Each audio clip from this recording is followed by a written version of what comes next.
Hello, this is Max Grossman with the El Paso Taxpayer Revolt, and today we are honored and pleased to have as our special guest Isabel Ceballos, who is a candidate for District 2, running against the incumbent Joshua Acevedo, who has been in office only a very short time. Thank you for joining us today, Isabel. Thank you for having me. Such a pleasure. Thank you. I want to begin from the start by stating that we fully and without reservations endorse Isabel's candidacy for District 2. We think that she is by far the superior candidate between her and the incumbent. And now we're going to talk about why. But first, let's learn a little bit about you. Okay. Are you from El Paso? I am. I'm born and raised from El Paso. My family's from El Paso as well. We actually grew up in Montana Vista. When I was little, moved to Horizon and then moved to the east side of El Paso. So lifelong resident of El Paso. I went to school here, met my husband here, married here, and I have three beautiful daughters that have gone to school here and stayed. I have two of them in college now. So I'm all about El Paso. I love El Paso. I've been in the real estate industry for over 15 years now. And that's my background as far as my career goes. I've been a realtor, and then I'm also I'm also an investor, and I've been a business owner as well. That's excellent. So you've owned at least one business in El Paso. Yes, correct. And you invest in El Paso. Correct. And you own property in El Paso. And I own multiple properties in El Paso, yes. Multiple properties Yes. in El Paso. Yes. Do you own properties also in District 2? In District, yes, I do. Excellent. So you understand what it means to have a high property tax. Yes, very And the well. effect that has on real estate and on industry in general. Exactly, yeah. I see it not only, every month when I pay every year, but I see it, with my clients that I assist when they purchase or sell their homes. Yeah. Mm-hmm. Your business experience is critically important here and very much needed on City Council. So tell us, how long have you resided in District 2? In District 2, I've been there almost a year now. I have invested in the last 4 years over $1 million in my district, and that's in rehabbing properties and beautifying the district. Excellent. Okay. Mm-hmm. And just tell us in a word why it is that you're running for City Council. What's driving you to do it? Honestly, it's the uneven roads on Reynolds that I take every day. I know it's streets are a nightmare, and especially in my district. And I feel that they haven't been addressed. I feel they've been neglected, and I think it's time for me to step up and be part of the solution. Yes. And of course, the rising property tax. Of course, that's definitely a big one as well. Without a doubt. So let's talk a little bit about your policies, about the policies that you would promote if elected to represent District 2.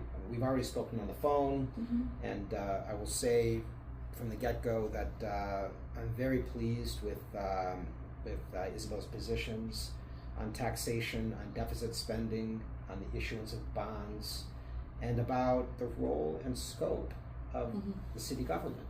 So let's talk in general here.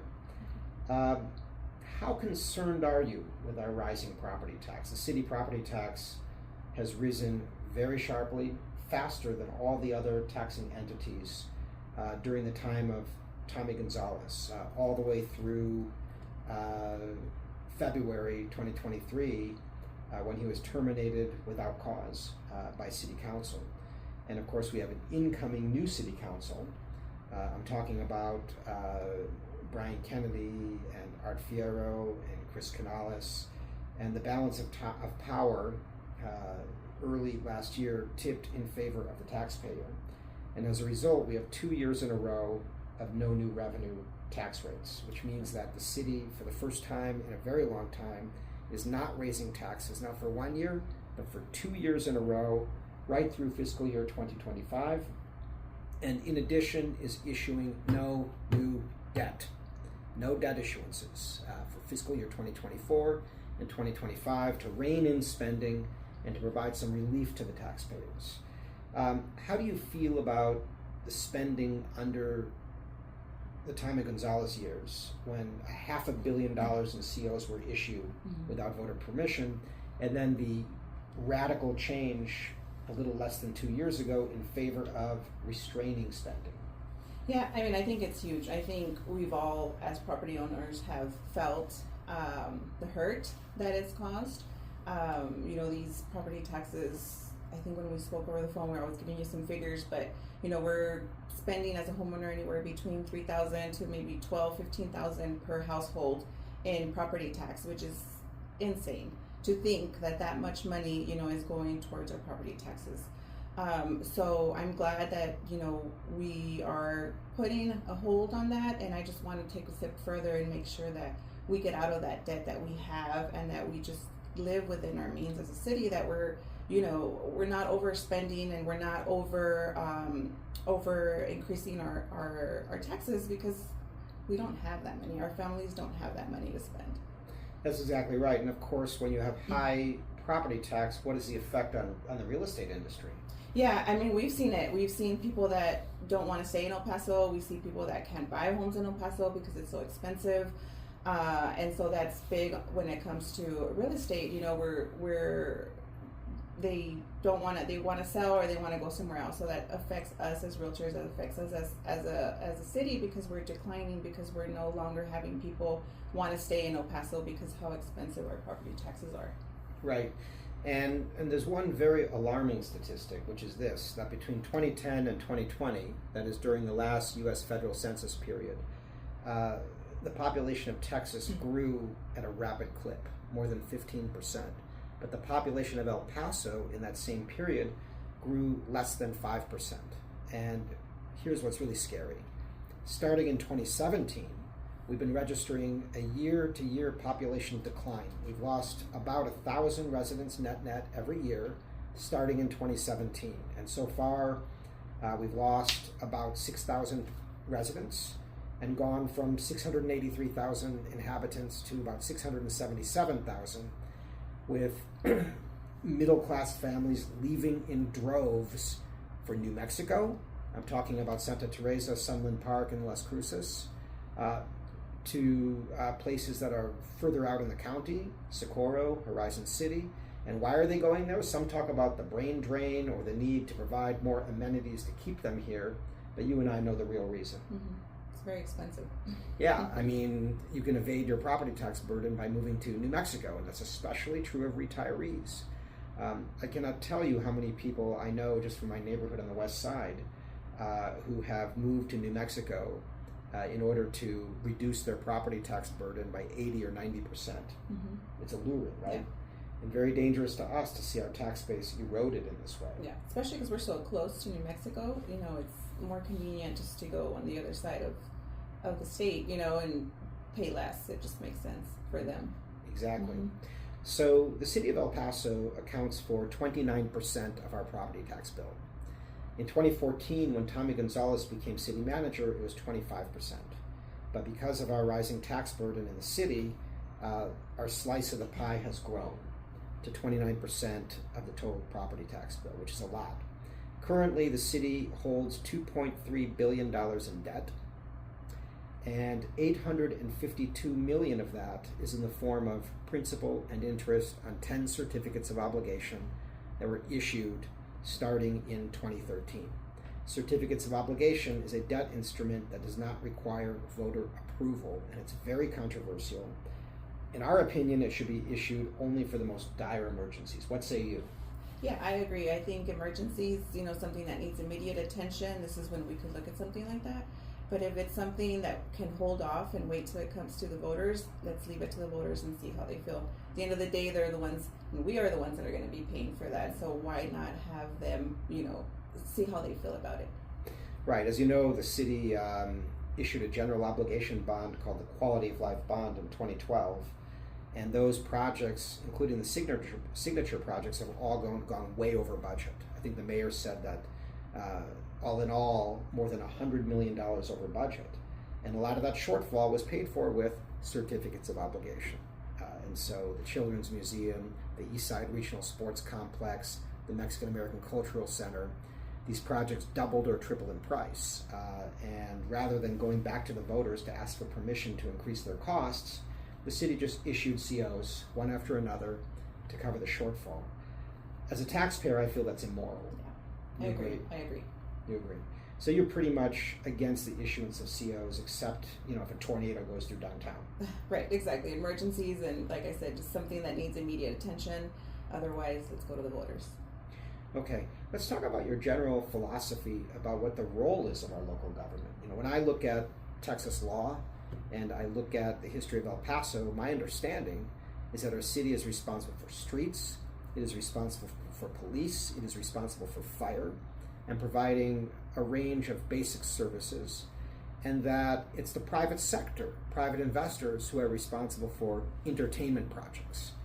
And so, Joyce Wilson was our first city manager, and Tommy Gonzalez our second city manager, and during their tenures, we saw massive spending for entertainment.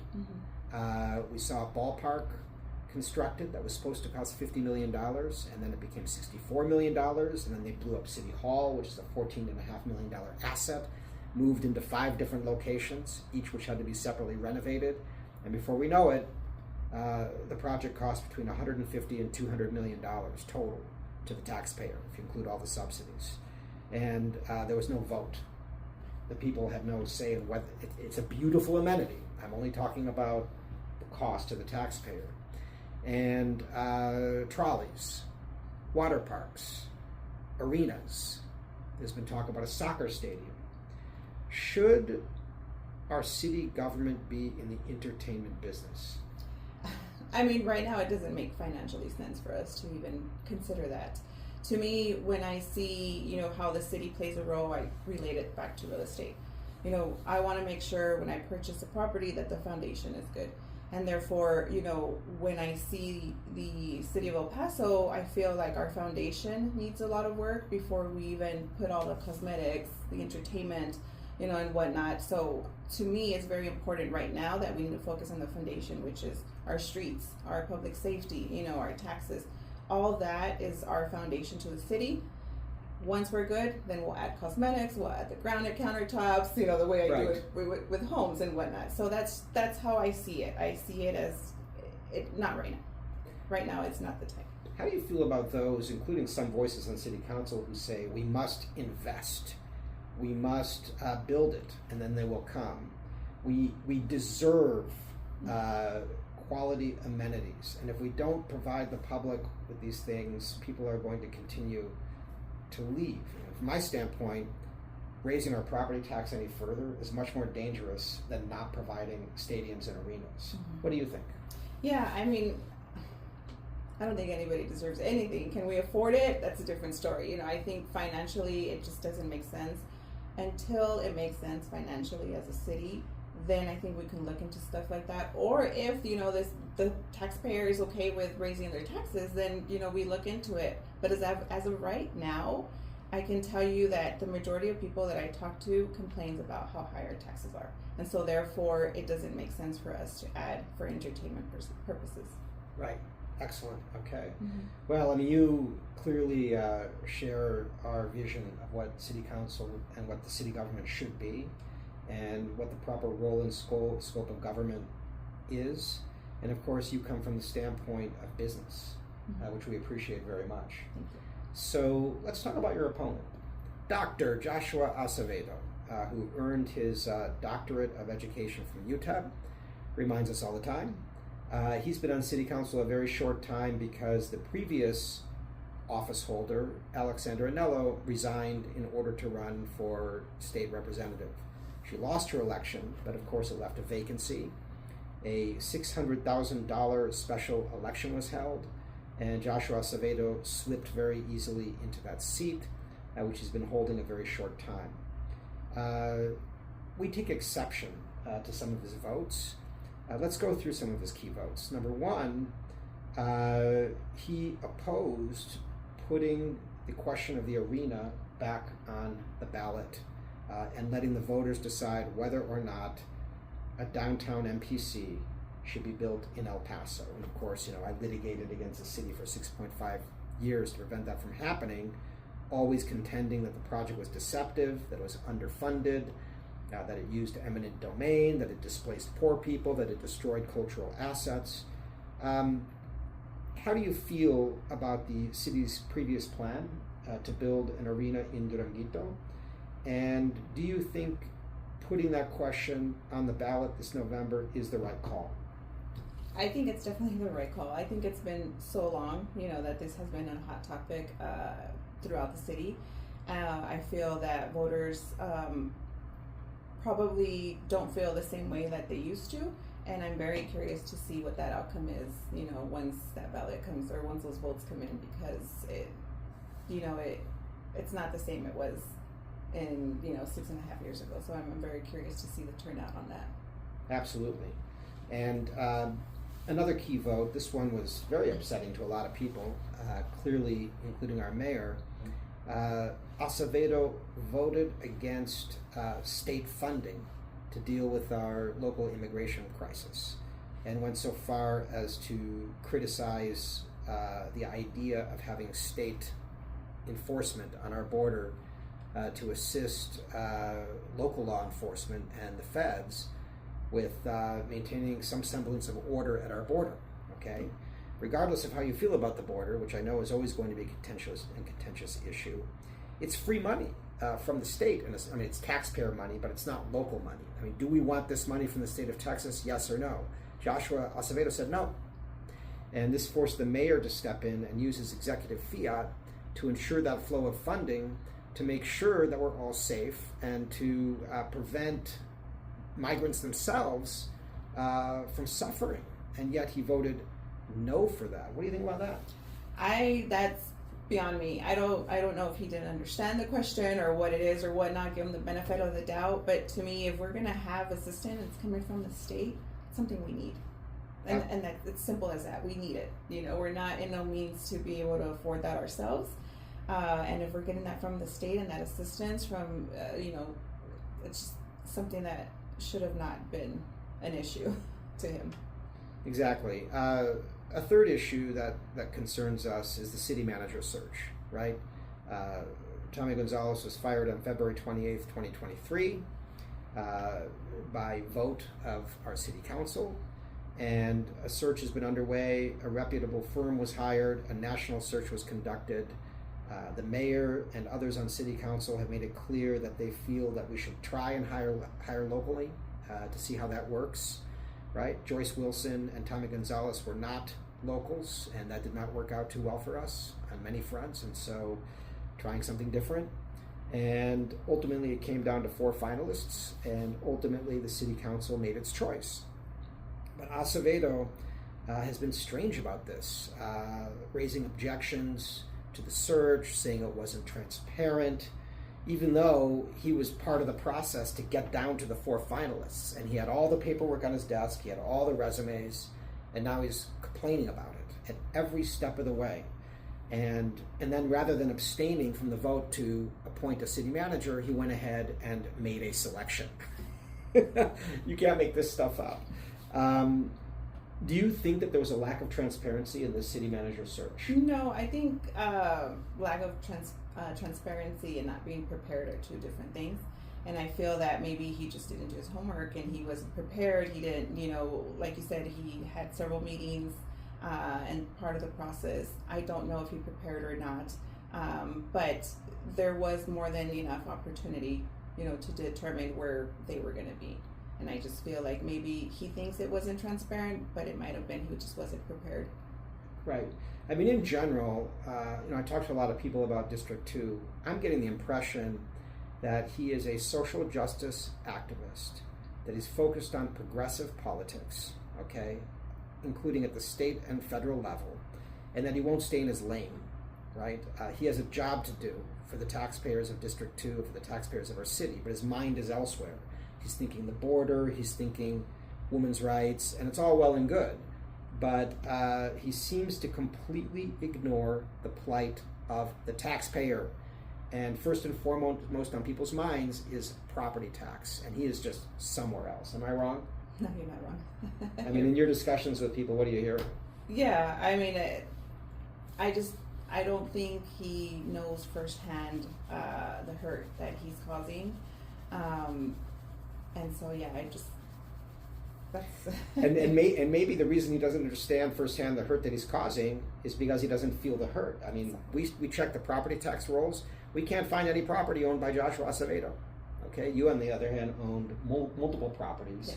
And have to face the challenges of a high property tax every day in order to make your business interests profitable. Right. And I only get my tax exemption for my homestead. All the other ones, I'm paying 100% taxes on those. So those hurt a little more. Yeah, I'm the same way. I pay 100% of my tax. I don't get any special rebates, incentives. The developers, on the other hand, that's another issue.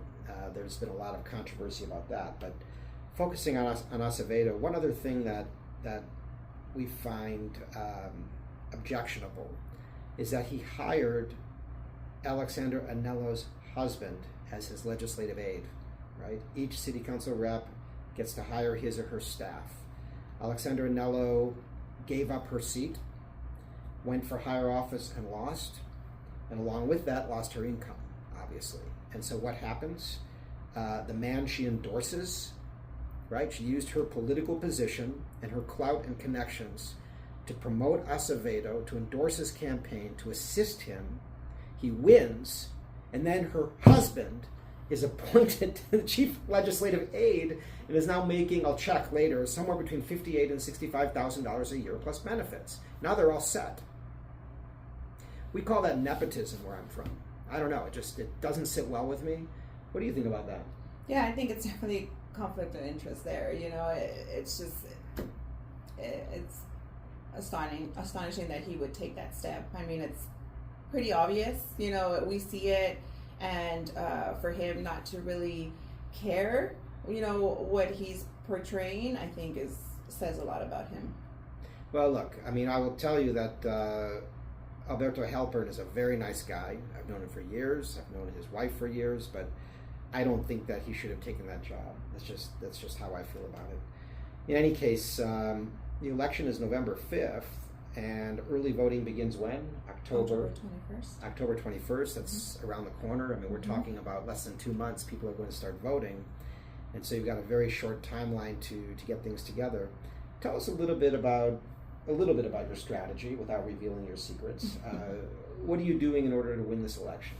Well, I'm open to sit with anybody that wants to sit and talk, just a quick little chit chat, whatever you want to sit down and do a formal interview. I'm more than happy to meet with you. I'm also going to be doing a lot of block walking, so I plan to meet a lot of my neighbors, my community, and answer as many questions as I can and just have that one-on-one interaction with them. Excellent. And my understanding is that you are actually contributing to your own election. You're using your own funds also to support your candidacy. I am. As of right now, I'm not focusing on getting money from other sources. Right now, my focus is just to use my own funds until further, and just so that I can get rolling, I can make sure that I can have the chance to be able to speak with everybody. Again, I believe in myself, and I'm willing to put money for myself as well. Okay. Now, you don't have to answer this one. Do you have any favorite leaders on City Council? Favorite leaders? Can I ask you that? You don't have to answer. Well, I don't know about favorite. I mean, I think I respect all of them. Yeah. I think that there's a lot of good people on there. I think they have their intentions and they have their knowledge, and I think everybody brings something to the table. Whether there's some votes that I don't agree with, I think people up there are very respectful. Respectable. Is the mayor doing a good job? I think the mayor's doing a great job. That's what I like to hear. Yeah. I think the mayor's doing a great job as well. Excellent. And if people want to donate to your campaign, how can they do that?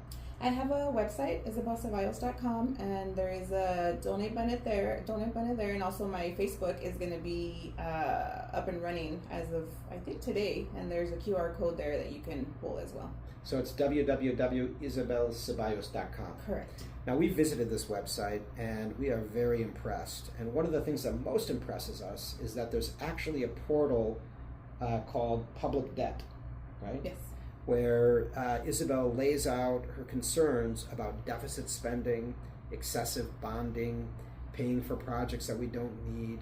And this is really impressive. We've never seen anything quite like that on a campaign webpage. So, as you know, a campaign webpage is a kind of a contract with the voters. It puts in writing what her positions are, and we can always hold her to those positions once she's elected. So go visit her website, www.isabelceballos.com. Donate generously to her election. Volunteer to block walk. Get the word out in District 2.